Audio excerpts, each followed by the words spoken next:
NEET 2024 में chemistry का जो पेपर है उसमें किस तरह के क्वेश्चन आया है उसका कंप्लीट एनालिसिस आज करेंगे हम और फिर क्वेश्चन डिस्कस करेंगे। सबसे पहले हम सेक्शन ए की बात करेंगे। सेक्शन ए में अगर आप ध्यान दें तो ऑर्गेनिक, इनऑर्गेनिक एंड फिजिकल तीनों पार्ट से क्वेश्चन आए हैं, जिसमें अगर इजी लेवल के क्वेश्चन देखे जाएं क्लास 11 के पोर्शन से ऑर्गेनिक के 3 क्वेश्चन इजी आए थे, आसान क्वेश्चन, एकदम हलवा क्वेश्चन आसान। 12 से 4 क्वेश्चन एकदम आसान आया था।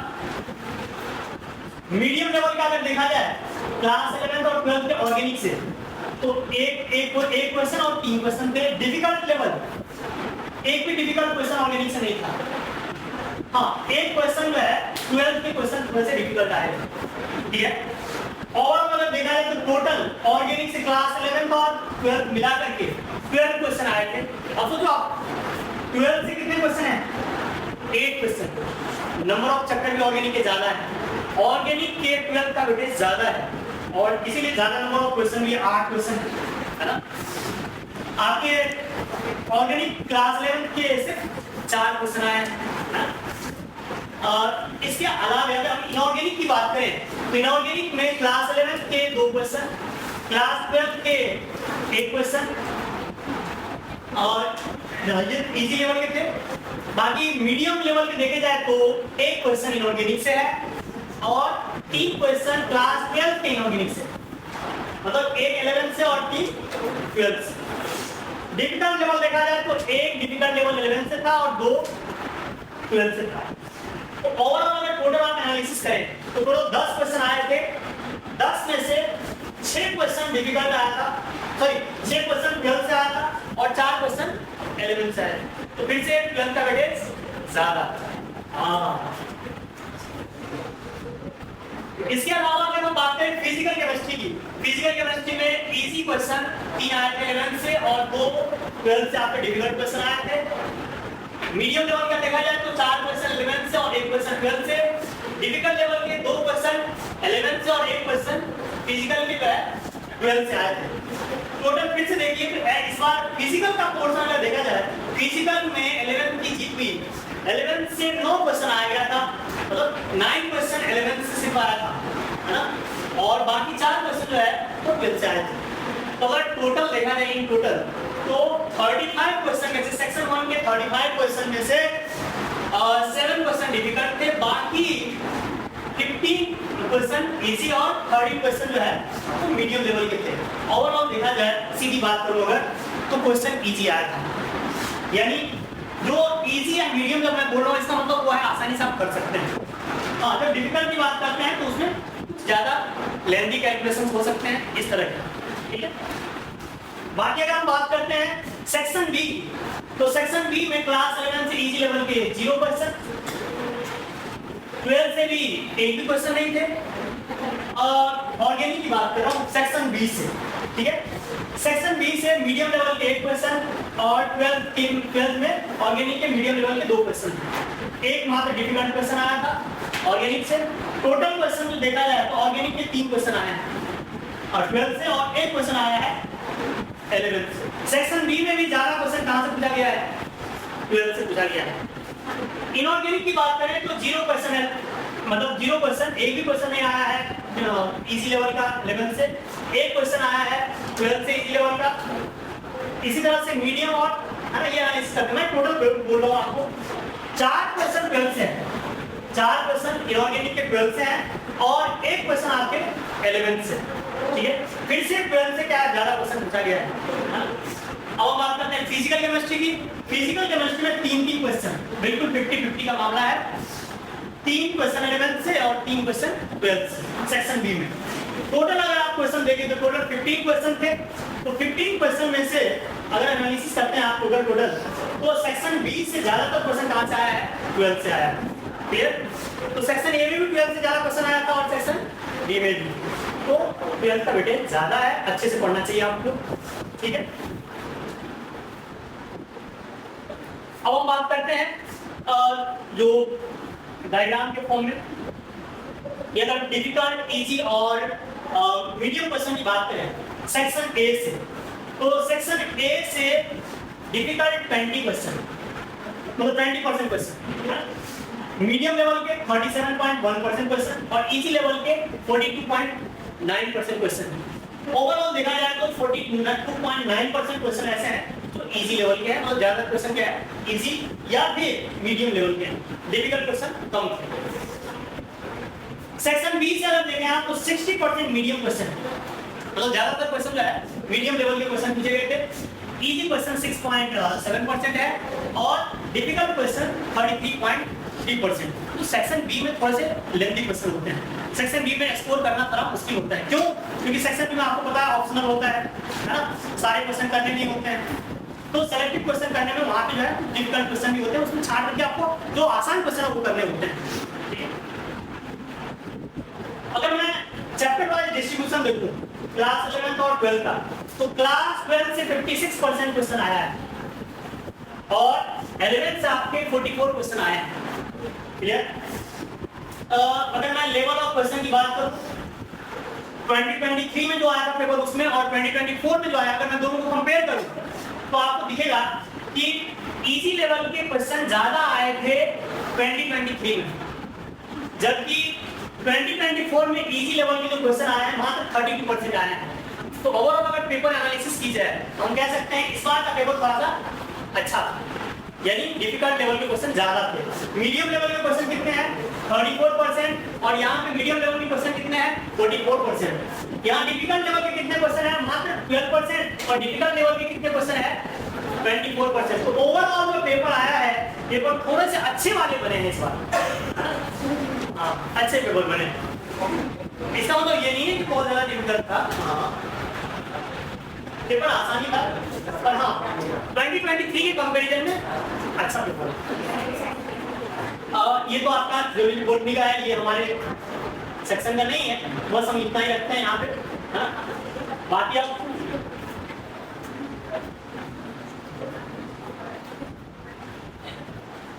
और सीधे पेपर डिस्कस करेंगे। आप लोगों को दिख रहा है क्या? दिख रहा है? अरे कोई बात नहीं, फिर भी हम बोल देंगे, आपको समझ में आ जाएगा। इससे ज्यादा इखलास नहीं हो सकता है, कोई बात नहीं, हम एक्सप्लेन कर देंगे आपको क्या है मामला।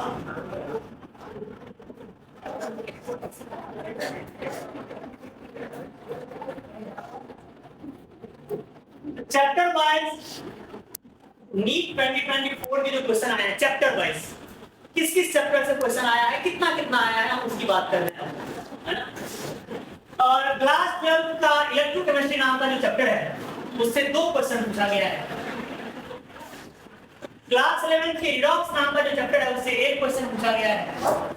क्लास 11 के केमिकल बॉन्डिंग नाम का जो चैप्टर है वहां से 3 क्वेश्चन पूछा गया है। क्लास 12 में aldehyde ketones and carboxylic acid organic chemistry के सबसे बड़े चैप्टर और सबसे ज्यादा वेटेज वाले चैप्टर से इससे भी 3 ही क्वेश्चन आया है ना। Some basic concept of chemistry जिसको आप होल कांसेप्ट के नाम से जानते हैं उससे 3 क्वेश्चन आया है। इस बार के पेपर में डीएनएफ ब्लॉक से जो क्लास 12 के डीएनएफ ब्लॉक का है इनऑर्गेनिक का, वहां से 4 क्वेश्चन पूछा गया है। थर्मोडायनामिक्स से 3 क्वेश्चन पूछा गया है। केमिकल काइनेटिक्स से 3 क्वेश्चन पूछा गया है। केमिकल काइनेटिक्स आपके फिजिकल केमिस्ट्री का तीसरा चैप्टर होगा। ऑर्गेनिक केमिस्ट्री जो आपका जिसमें आईपीएससी नोमेनक्लेचर वगैरह पढ़ते हैं आप, आइसोमेरिज्म, वहां से 4 क्वेश्चन पूछा गया है। Classification of elements and periodicity in properties यानी कि पीरियोडिक टेबल से मात्र 2 क्वेश्चन पूछा गया है। एल्कोहल, फिनॉल एंड ईथर से 2 क्वेश्चन पूछा गया है। Coordination compound, yes coordination compound से एक्सपेक्टेड था, जैसे केमिकल बॉन्डिंग है उसी तरह का चैप्टर है ये भी, एक्सटेंशन समझिए उसका। तो इंपॉर्टेंट चैप्टर हमेशा से आया है और इससे 3 क्वेश्चन पूछा गया है। पी ब्लॉक क्लास 12 से 2 क्वेश्चन पूछा गया है। स्ट्रक्चर ऑफ एटम से 2 क्वेश्चन पूछा गया है। बायोमोलिक्यूल्स से 1 क्वेश्चन पूछा गया है। बायोमोलिक्यूल्स ऑर्गेनिक का आखिरी चैप्टर होगा। इक्विलिब्रियम से 3 क्वेश्चन पूछा गया है।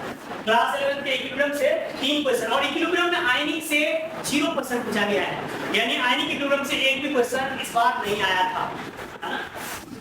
हाइड्रोकार्बन से 2 क्वेश्चन, हेलोजन से आयोडीन से 2 क्वेश्चन, अमाइन से 2 क्वेश्चन, सॉल्यूशन से 2 question and principle of qualitative analysis से 1 क्वेश्चन।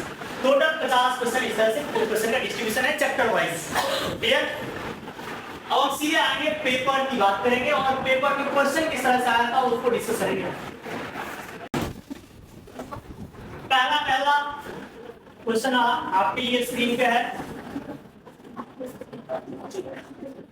51 नंबर क्वेश्चन, महा easy question, very easy question, super easy question, है ना। देखो क्या क्वेश्चन आया था। मैच लिस्ट 1 विद लिस्ट 2 इस तरह के क्वेश्चन थे, मैचिंग करने वाला क्वेश्चन था। यहाँ पे इथेन दिए थे, देखिए तो पूछा है number and types of bond between carbon carbon atom.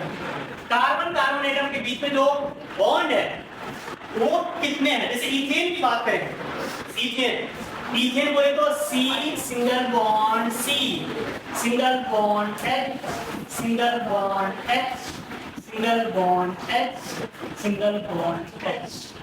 तो इसमें कार्बन कार्बन के बीच में, अच्छा ये मत सोचना सारे सिग्मा बॉन्ड देते हैं, कई लोग क्या होता है बावले हो जाते हैं, चलो अल्लाह तुम हिंदी करते हैं, लेकिन सिर्फ कहां देखना है जहां तुम पूछा वो देखो कार्बन कार्बन के बीच में कितने सिग्मा बॉन्ड है, सिर्फ एक। तो अब कौन से ऑप्शन के साथ एक की मैचिंग करनी चाहिए हमें, 1 सिग्मा बॉन्ड यानी एक की मैचिंग हो गई थर्ड के साथ। Ethene C double bond C double bond C, single bond H, single bond H, single bond H, single bond H। बताइए इसमें एक सिग्मा और एक क्या है, पाई है। तो एक सिग्मा एक पाई कौन सा ऑप्शन के साथ मैचिंग करेंगे आप, C2 molecule. Yes, chemical bonding में हम स्टार लगाते हैं, 5 स्टार कांसेप्ट, और कहते हैं ये क्वेश्चन आएगा आएगा आएगा और आ ही गया, है ना। मैंने क्लास में ऑलरेडी आपको केमिकल बॉन्डिंग में अपना नोट चेक कर सकते हो, मैंने स्टार लगाया है, इंपोर्टेंट बोले हैं और हर बार बोलते हैं और क्वेश्चन पूछ लिया।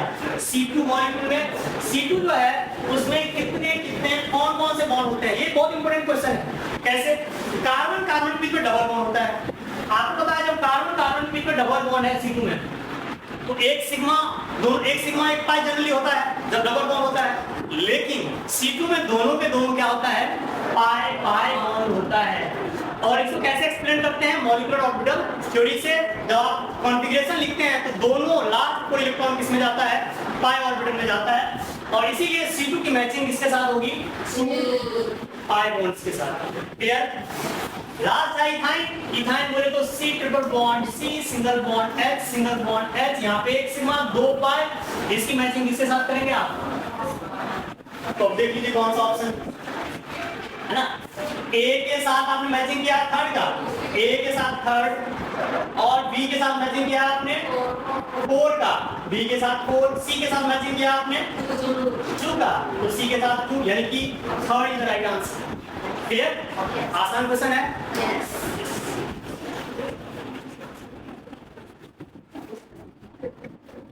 नेक्स्ट क्वेश्चन जो है सॉल्यूशन नाम के चैप्टर से आया है, जो कि आप बिल्कुल अभी ताजा ताजा पढ़े हैं। हाँ, सॉल्यूशन से वही क्वेश्चन आया है। आप देखिए, आप सभी को पता होगा ये क्वेश्चन, अगर आप ध्यान से देखें।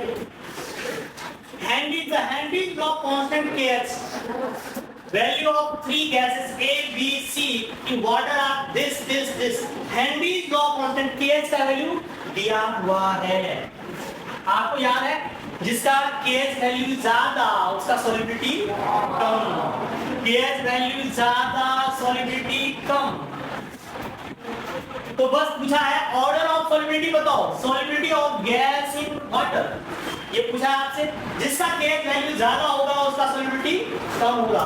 अपने पास है A, B और C।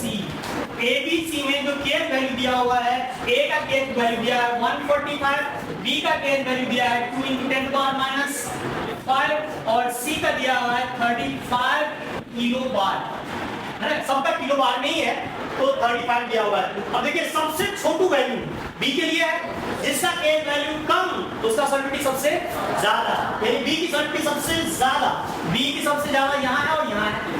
अच्छा बी के बाद किसकी होगी, बी के बाद होगी किसकी, सी की होगी, तो बी के बाद सी, और सबसे कम किसका हो जाएगा, ए का। तो कौन सा आंसर हो जाएगा, B C, second option. Very easy question. Next question, yes ये भी आसान क्वेश्चन था जी। देखिए क्या क्वेश्चन आया था, given below are two statements. The boiling point of hydrides of group 16 elements follow the order this. सुनना ध्यान से। पीरियोडिक टेबल में ग्रुप नंबर 16 के एलिमेंट कौन कौन है, याद है आपको? 16 ग्रुप में कौन है, ओल्ड स्टाइल से टिपोगेट तो पिटोगेट। ओल्ड स्टाइल से टिपोगेट तो पिटोगे। ग्रुप 16 में ये सारे एलिमेंट है, और इन सारे एलिमेंट्स के हाइड्राइड दिए हुए हैं क्वेश्चन में। अब इनके हाइड्राइड दिए हुए हैं, अब पूछा गया है इसमें boiling point of hydride of group 16 element follow the order, कौन सा होगा। सुनिए ध्यान से, अगर हाइड्रोजन ऑक्सीजन के साथ होता है, याद है आपको, जब भी हाइड्रोजन के साथ कौन जुड़ा होता है, फ्लोरीन, ऑक्सीजन या नाइट्रोजन, वहां पे हाइड्रोजन बॉन्डिंग होता है, और अगर हाइड्रोजन बॉन्डिंग आ गया तो बॉइलिंग पॉइंट हाई हो जाएगा, है ना। तो पानी का बॉइलिंग पॉइंट सबसे ज्यादा होता है। इसके बाद मैंने आप लोगों को बताया था बॉइलिंग पॉइंट जब भी देखना हो तो क्या देखते हैं, van der Waals force of attraction, बताया ना, मोलर मास ज्यादा, van der Waals force of attraction ज्यादा, बॉइलिंग पॉइंट ज्यादा। अब बताओ मोलर मास सबसे ज्यादा किसका होगा इसमें, टेलुरियम है, सेलेनियम है, सल्फर है, इसमें पोलोनियम तो है ही नहीं, ये तो है ही नहीं। सबसे नीचे है टेलुरियम, उसका मोलर मास क्या होगा, ज्यादा, जिसका मोलर मास ज्यादा उसका बॉइलिंग पॉइंट भी ज्यादा, जिसका मोलर मास कम बॉइलिंग पॉइंट कम, सल्फर का सबसे कम। लेकिन आप कहेंगे पानी का सबसे कम होना चाहिए, पानी का सबसे ज्यादा है बॉइलिंग पॉइंट, क्यों, क्योंकि वहां पे क्या है, हाइड्रोजन बॉन्डिंग है, H बॉन्ड है। तो बिल्कुल सही स्टेटमेंट लिखा हुआ है ये। सेकंड स्टेटमेंट पढ़ते हैं, on the basis of molecular mass H2 is expected to have lower boiling point than the other number of the group, but due to the presence of extensive H bonding in H2 it has higher boiling point in the light of the above statement, choose the correct answer from the options given below। अच्छा, कहने का मतलब साफ है वो कि hydrogen bonding की वजह से बोल रहा है बॉइलिंग पॉइंट ज्यादा है पानी का। क्या ये बात सही बोल रहा है? एकदम सही बात है। पहली बात भी सही, दूसरी बात भी सही, पहला स्टेटमेंट भी सही, दूसरा स्टेटमेंट सही, पहला ऑप्शन सही हो जाएगा इसका, first is the right answer. Clear? Next question देखिए इसके बाद,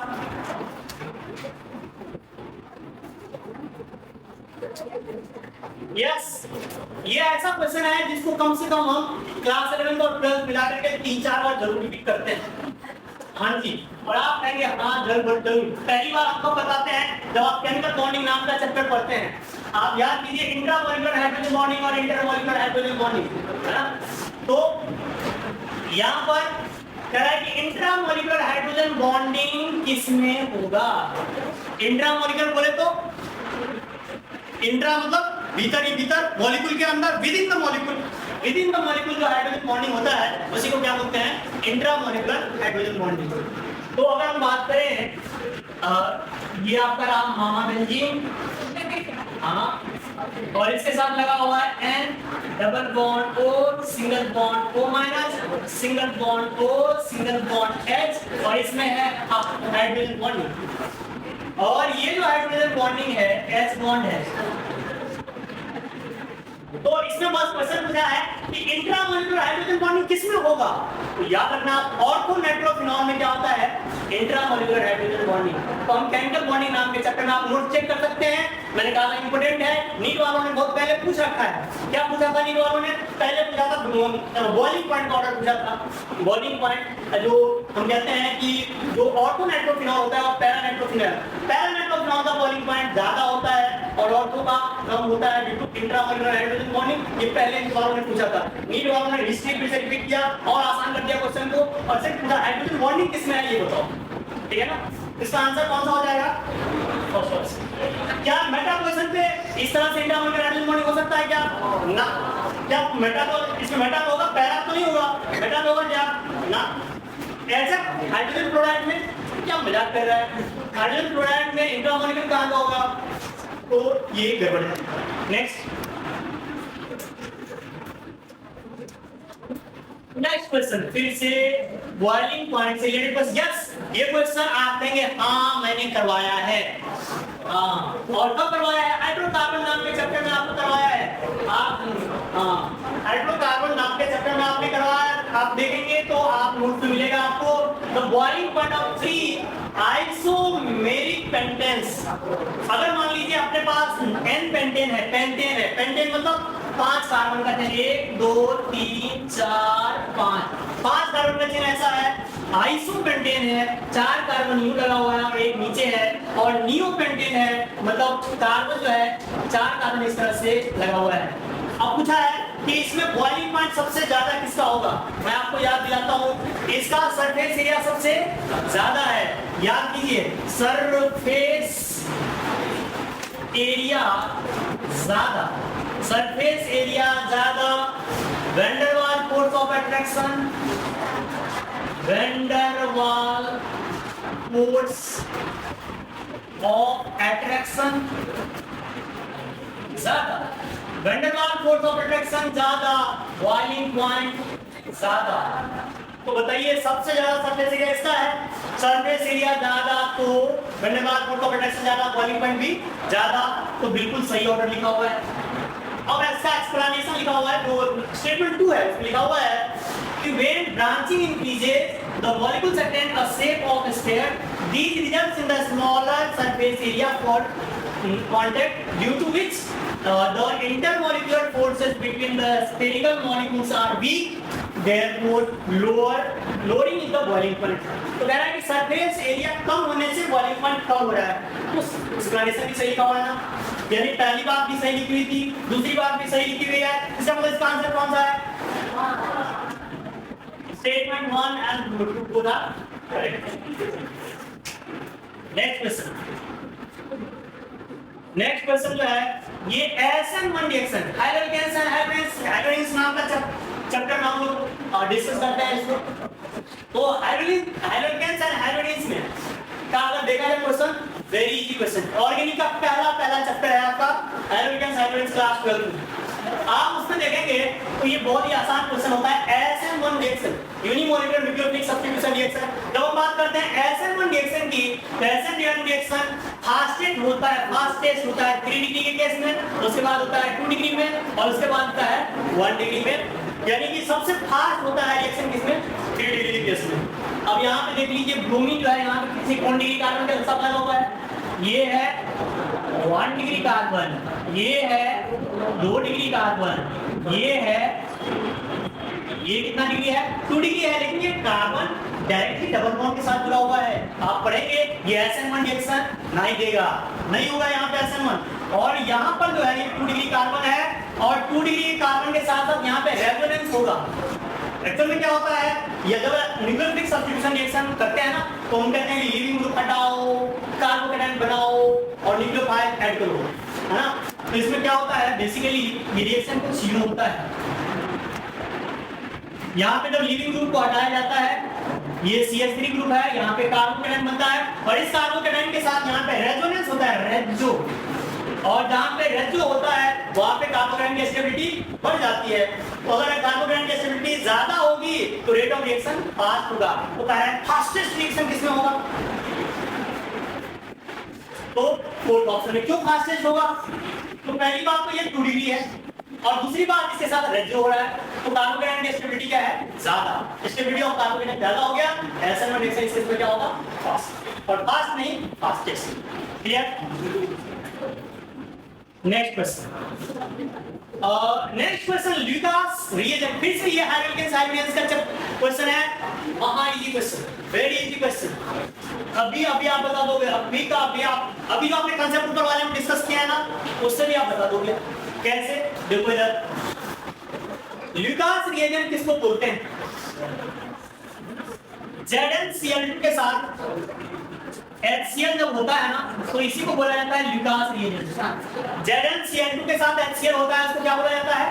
ल्यूकास रिएजेंट। ल्यूकास रिएजेंट में SN1 रिएक्शन होता है, इस केस में भी SN1 रिएक्शन सबसे फास्ट, मैंने कब बोला था? SN1 रिएक्शन सबसे फास्ट अभी कब बोला था? 3 डिग्री में, फिर उसके बाद 2 डिग्री, फिर 1 डिग्री। देखो आप 3 डिग्री, इसमें कितने डिग्री कार्बन है? 1 डिग्री अल्कोहल है, ये 2 डिग्री अल्कोहल है, ये 1 डिग्री अल्कोहल है, ये 3 डिग्री अल्कोहल है। 3 डिग्री अल्कोहल में रिएक्शन सबसे फास्ट होता है, इसका मतलब कौन सा आंसर हो जाएगा? Very question. अगर आप हाइड्रोजन हैबिलिटीज की बात करें तो वहां भी बताते हैं, अल्कोहल में भी बताते हैं, तो ये बड़ी आसान क्वेश्चन है। हम देखते हैं कि खास के 3 डिग्री अल्कोहल टर्बिडिटी जो है सेकंडों में देता है, वेरी फास्ट रिएक्शन होता है।